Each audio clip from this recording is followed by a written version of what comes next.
President Putin wants to meet. He's said that even publicly.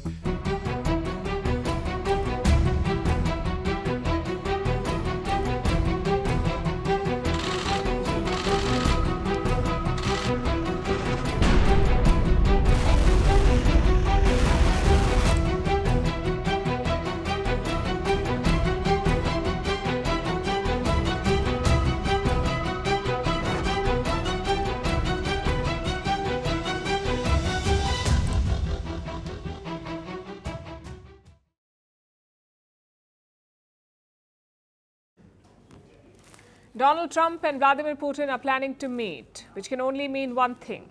They want to end the war in Ukraine, or at least try to end it. Trump has promised to stop the fighting on day one in office, but for that, he needs Putin. Reports say both men had a phone conversation in mid-November. This was after Trump won the election, but neither side confirmed it. In fact, the Kremlin outright rejected those reports. This time, though, they are being open about it. Trump says Putin is keen to meet him. He says his team is making the arrangements. Listen to this. President Putin wants to meet. He's said that even publicly. And we have to get that war over with. That's a bloody mess. Soldiers are being killed by the millions. I looked at some very graphic pictures yesterday. The soldiers that are being killed, you know, it's a flat field. The only thing that stops a bullet is a body. And what is Moscow saying? Well, they too are keen on talks with Donald Trump, but only after his inauguration.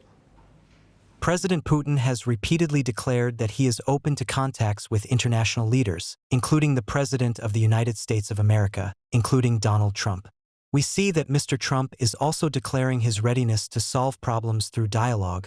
We welcome that. In all likelihood, there will already be some movements after Mr. Trump enters the Oval Office.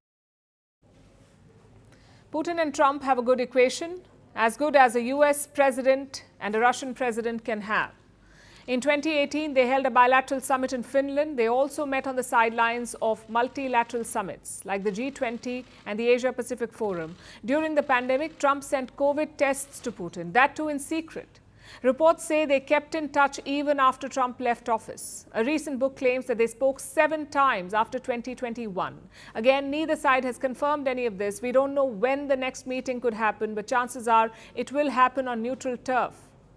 Trump and Putin met in Finland, which was neutral back then. And Biden met him in Switzerland, which is again neutral. As for the agenda, we don't have to speculate. It will be Ukraine all the way. Having said that, there are 3 things to watch out for. Number 1, will Zelensky get an invite for this meet? Ideally, he should. The talks will focus on a war in his country, so it's pointless without him at the table. That's the first point. Number 2, how will Europe react to this? Their big two have softened their position on Russia. In November, Chancellor Olaf Scholz spoke to Putin. It was their first conversation since the war began. And it came after Trump's win. In France, President Macron is asking Ukraine to be realistic, especially on issues of territory. We have to see how Europe responds to these talks because their support will be vital to peace. Zelensky has repeatedly sought security guarantees to end the war, and he wants the US to provide them. But Donald Trump is not about to send US soldiers to uphold a peace in Europe. So that job will fall on Europe.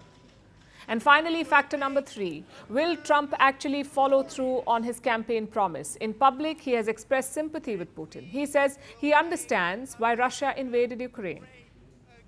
You know, a big part of the problem was Russia for many, many years, long before Putin said you could never have NATO involved with Ukraine. Now, they've said that. That's been like written in stone.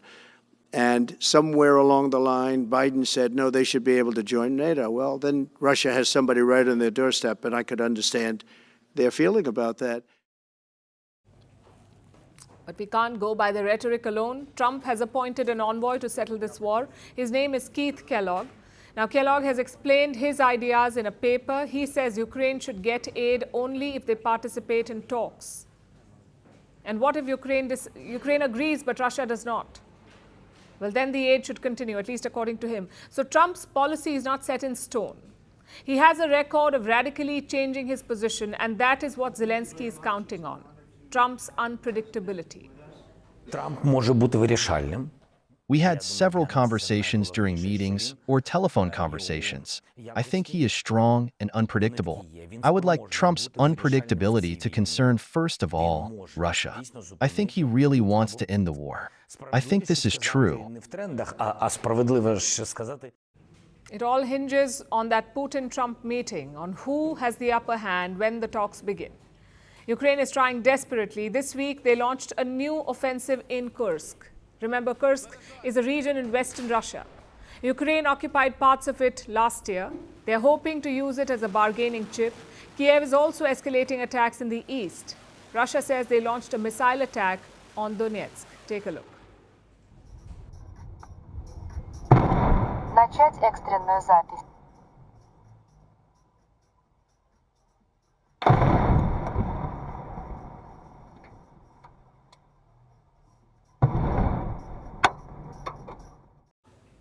Zelensky also attended a Western Arms Forum in Germany yesterday. It's called the Rammstein Group.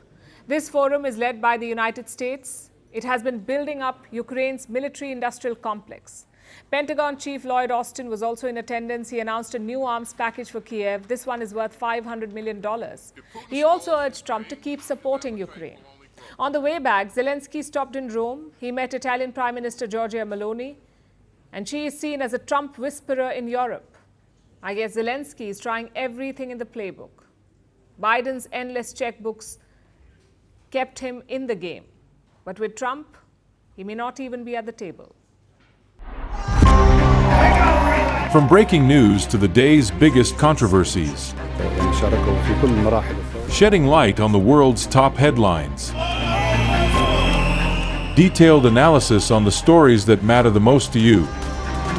Catch it all on Spotlight at 6 p.m. India time and 12:30 GMT, only on Firstpost.